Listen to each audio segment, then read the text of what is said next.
You see, we can't of ourselves, or at least it's not at all easy as far as I can see, change the mind.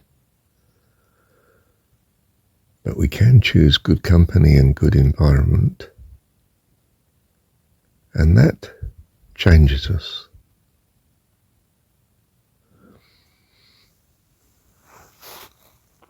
Do you see it's the way out? I mean, wonderful, isn't it? I mean, really, we're going to be affected by who we're with, what we're doing, what we're thinking about is going to be determined by the company and the environment that we're in. So we choose goodness, that which seems to us to be reliably good and right and safe, knowing that that will transform us. Well, I mean, at least that's our experience. It does. You know, you panic when your kids get in bad company. You sort of think, oh, what can I do? And you do what you can. Because, so you do what you can to rescue them from it, whether they, in a sense, like it or not. But of course, if they really don't like you rescuing them, well, they'll hate you for it. Oh dear.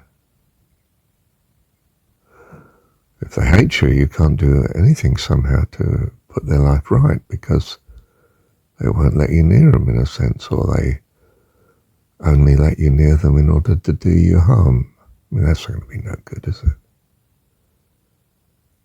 So you realize, oh goodness, I have to back off. I mean, in casual everyday terms, they're hell-bent on destructive course of action.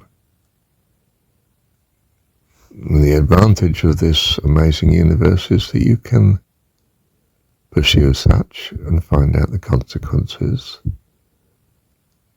and change accordingly. That is my hope.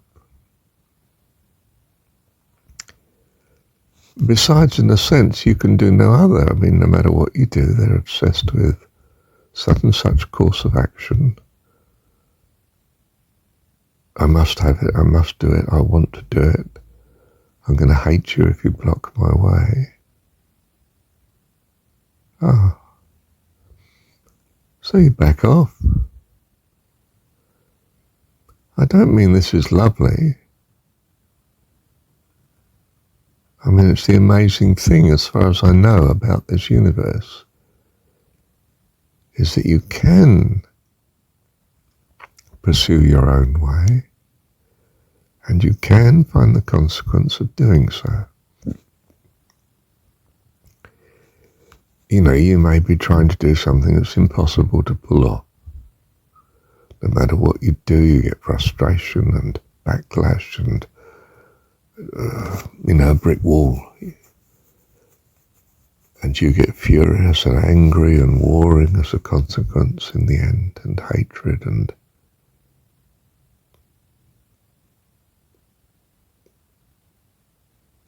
that does what? Well, it's a bad experience.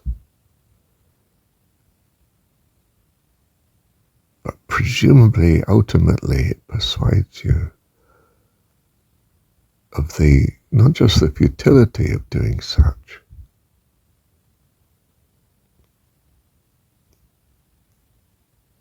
but the fact that you could be doing something better than battling against what seems to be the impossible by experience.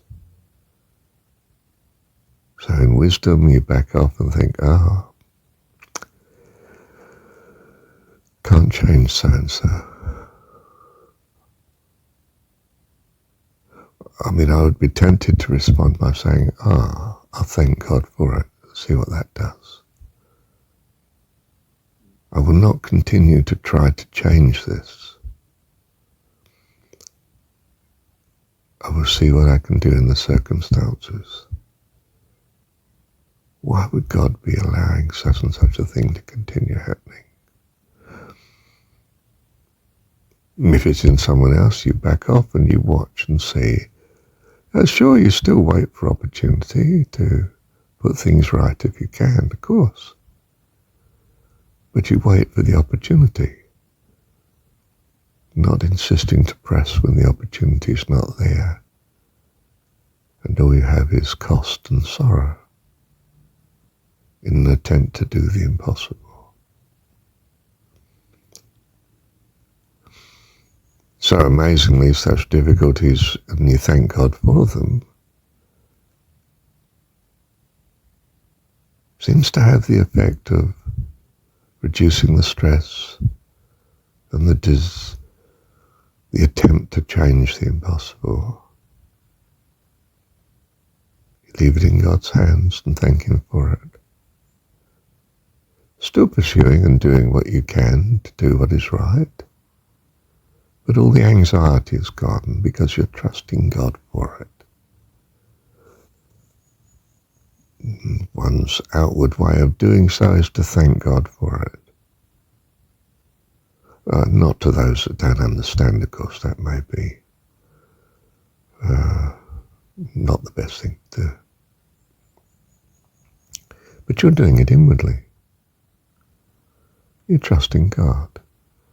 Why? Because I value trusting in Him. It is my devotion, my love, and my joy and peace. Thank you, Heavenly Dad. To, I hope, illustrate, let me say, supposing you want riches, you want that terrific feeling of being superior in monetary power to those around you, then you have to live in a world where that is possible, like the one we're in. And you may experience in that world what the world is. In other words, there will be lots of others that are far wealthier than you, and therefore you're inferior to, in that sense, in that dimension. Even though you're superior to those that are grovellingly poor under you.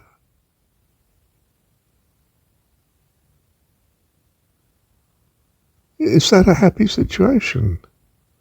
Well, no, because if you value being superior, you want to be the superior, the top dog. Well, okay, then you can experience that. You can be Genghis Khan or, Hitler or whoever with all the power. And going with this, those that don't have it, of course, hate you. And, you may feel you're being paranoid in that everyone wants to kill you, but it's true. They would like your place, and killing you is one way of getting it. So you experience this world, and it's not good. You're either in this sort of world because you're the very top and hated and assassinated in the end, perhaps, or undermined, and there's not much you can do about it, but you spend your wealth to wipe out those that are in your way. It's not a happy life. You want something else. You've learnt the error of your ways, hopefully, or you go on to a more severe example of it. You come back next time as one of the grovelling poor. Oh, that wasn't very nice. Don't think I like the system. I value equality and... Do you see? That's an automatic sort of thing as far as I can see. You value a wisdom that sees others as yourself. But in some sense, there's no difference. You want them to be as happy as yourself. You want all to be happy. Well, you want heaven. How lovely. Well, that's the place you should be then, isn't it? Welcome to the kingdom of heaven.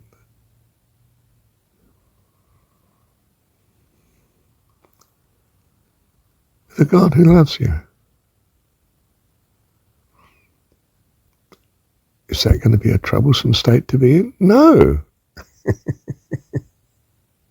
Well, not as far as I know. Is there something better? Well, you'll find out, won't you? What's it like being in heaven?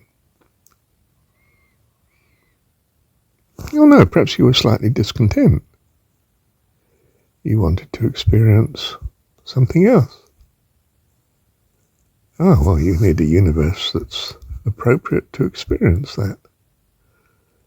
You can see if you're right, or if you change your values to something more in harmony with heaven.